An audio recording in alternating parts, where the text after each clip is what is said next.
শান্তির বাড়ি। 1946 সালের 30শে আগস্ট শ্রী শ্রী ঠাকুর পাবনা শহরের হিন্দু মুসলমান নেতৃবর্গকে ডেকে অনুমতি চান দেওঘর যাওয়ার। তখন সবার কাছ থেকে, বিশেষত মুসলিম নেতা হাকিম সাহেবের কাছে অনুমতি নেন ও কথা কাড়িয়ে নেন যাতে তিনি আশ্রমের সামগ্রিক দায়িত্ব গ্রহণ করেন। প্রসঙ্গত ঠাকুর বলেন, হাকিম সাহেব, এখন আমার বাইরে যাবার সময় নয়।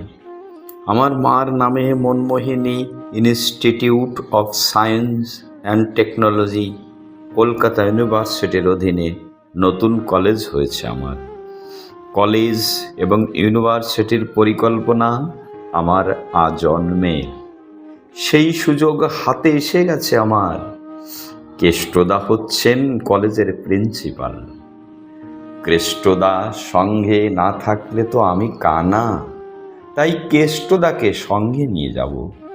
আমার এই বাচ্চা প্রিন্সিপাল থাকবে প্রফুল্ল দাস। বাচ্চা দেখালে কি হয়, এলেম আসে।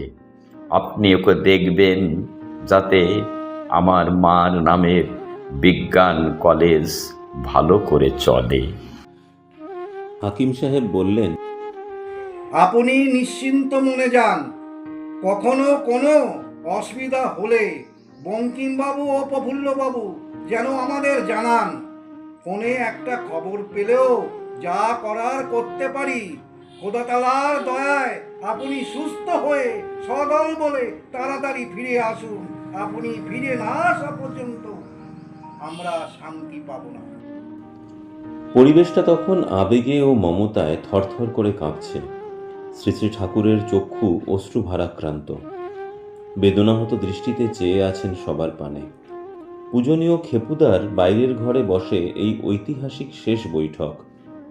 এর আগেও কয়েকবার শ্রী শ্রী ঠাকুরের বায়ু পরিবর্তনের জন্য বাইরে যাওয়ার কথা হয়েছিল, কিন্তু শেষ পর্যন্ত নানা কারণে যাওয়া হয়ে ওঠেনি। এবারেও শেষ পর্যন্ত তার যাওয়া হবে কি না তা নিয়ে সংশয় ছিল।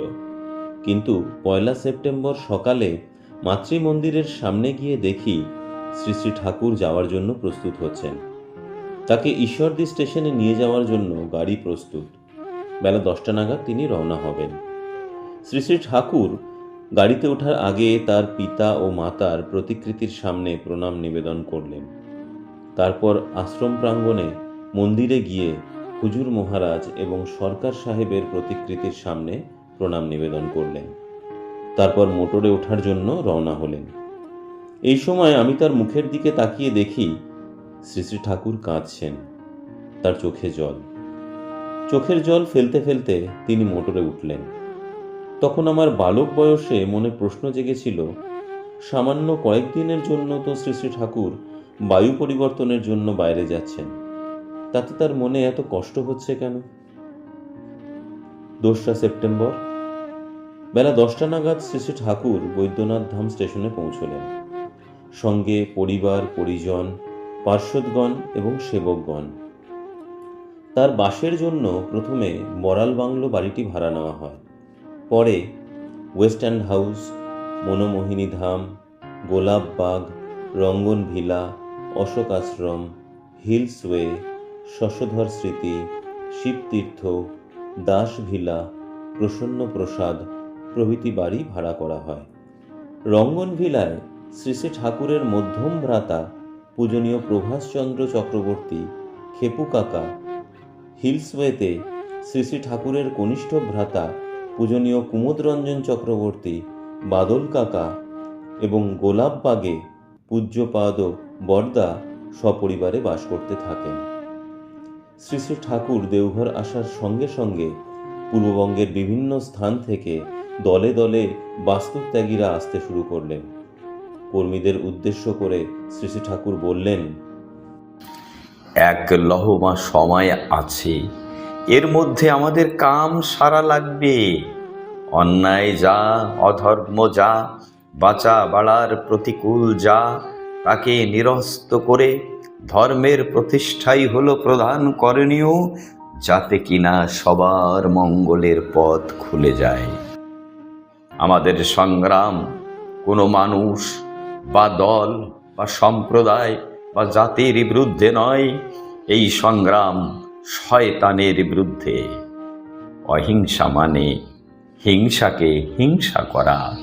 মানুষের প্রতি হিংসা হবে কেন? হিংসা হলো মানুষের একটি ব্যাধি। তার কবল থেকে উদ্ধার করে মানুষকে সুস্থ করে তোলার জন্য যেখানে যা করণীয় তাই করতে হবে। আমি যে ধর্মের কথা বলেছি, যে জীবনের কথা বলেছি, যে কর্মের কথা বলেছি, আপনাদের প্রত্যেকের তাতে অটুট একনিষ্ঠ হয়ে তদ্রূপ রূপায়িত হতে হবে।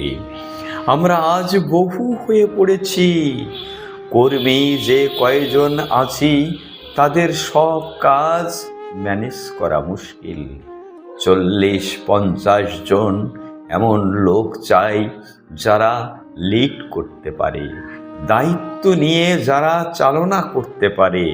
তাহলেই একটা শক্তি হয়ে উঠবে সবটা মিলে। আমি যা বলেছি না করলে বিধ্বস্তির কবলে পড়তে হবে।